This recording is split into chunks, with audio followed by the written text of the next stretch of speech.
Dear viewers, today in this video I am going to discuss about use of sodium bicarbonate in patients with lactic acidosis. The reason for discussing this agent for this particular indication is based on my observation that this drug is used inappropriately very frequently in intensive care unit. I am Dr. Sunil Garg from Essentials of Acute Care. Here we will discuss indication of its use in lactic acidosis, what are the evidences supporting those indications, goal of therapy, potential harms associated with this therapy, and what should be the approach to therapy. At the very beginning, I want to highlight that the role of exogenous bicarbonate therapy in patients with lactic acidosis is controversial, and data supporting the use of sodium bicarbonate therapy when the pH is below 7.1 are lacking.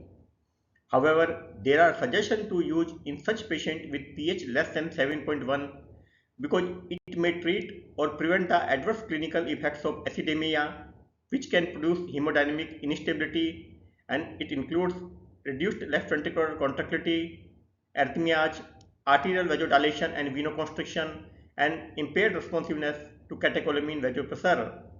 The suggested indications are patients with the severe acidemia due to lactic acidosis, means when the pH is less than 7.1 and serum sodium bicarbonate 6 milliequivalent or less. This is supported by grade 2C evidence and recommendation. Sodium bicarbonate therapy is also suggested for patients with less severe acidemia, means when the pH is between 7.1 and 7.2 if there is associated severe acute kidney injury as defined by a twofold or greater increase in serum creatinine or oliguria. This has evidence and recommendation of grade 2B.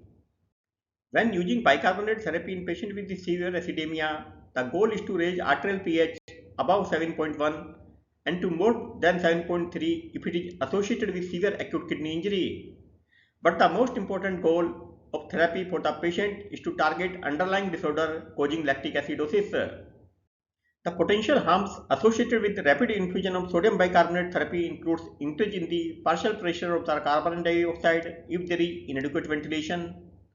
It can also accelerate the production of lactate and worsen intracellular acidosis in patients with circulatory failure. It may lower ionized calcium concentration, expand the extracellular space, and increase serum sodium concentration. The dose is 1 to 2 milliequivalent per kg as an intravenous bolus. The important consideration while giving sodium bicarbonate therapy include assessment of perfusion and ventilation. If CO2 generated by infused bicarbonate is not efficiently removed, then the resulting increase in the CO2 will prevent pH increase. Even with the adequate ventilation, the CO2 is likely to tangentially rise at the local tissue level when bicarbonate is infused rapidly. This increase in the tissue CO2 may worsen intracellular acidosis even as arterial blood pH increase. So it means while arterial pH is increasing, intracellular pH is decreasing. This dissociation between tissue and the systemic arterial acid-base parameter is magnified in patients with the circulatory failure. Therefore, adequate perfusion and ventilation is a prerequisite to the effective use of exogenous bicarbonate. Other important considerations are change in the CSF pH and extracellular fluid expansion. The CSF pH may also fall when bicarbonate is infused. So essentially, while arterial pH may improve, CSF pH may fall. This paradoxical reduction in CSF pH has been associated with neurological deterioration.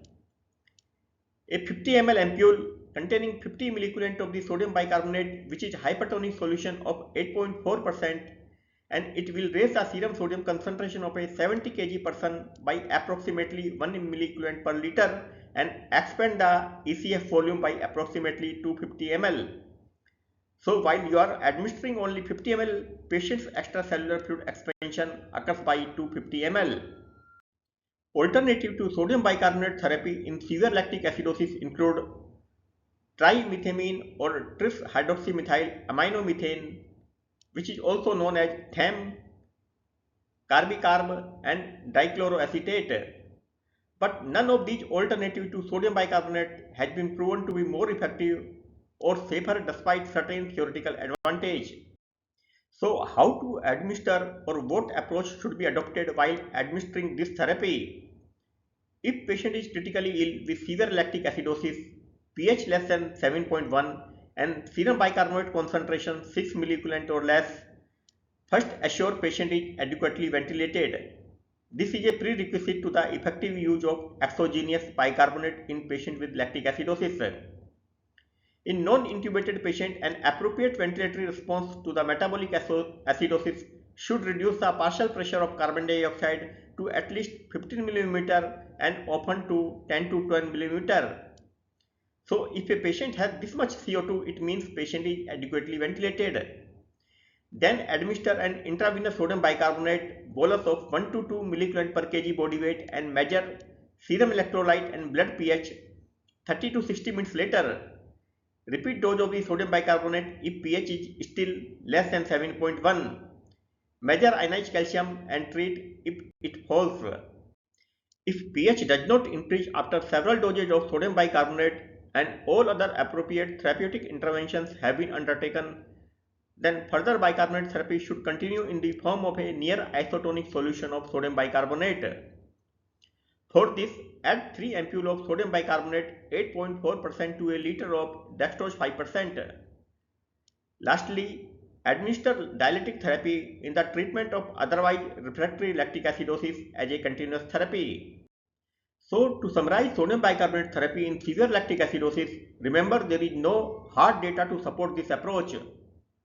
There is suggestion to use it if pH is less than 7.1 in a patient without severe acute kidney injury with the aim of increasing pH to more than 7.1 and in patients with associated severe acute kidney injury with pH between 7.1 to 7.2 with the aim of improving the pH to more than 7.3.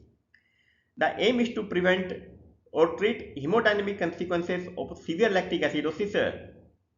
Ensure effective ventilation and perfusion as a prerequisite of this strategy or this therapy.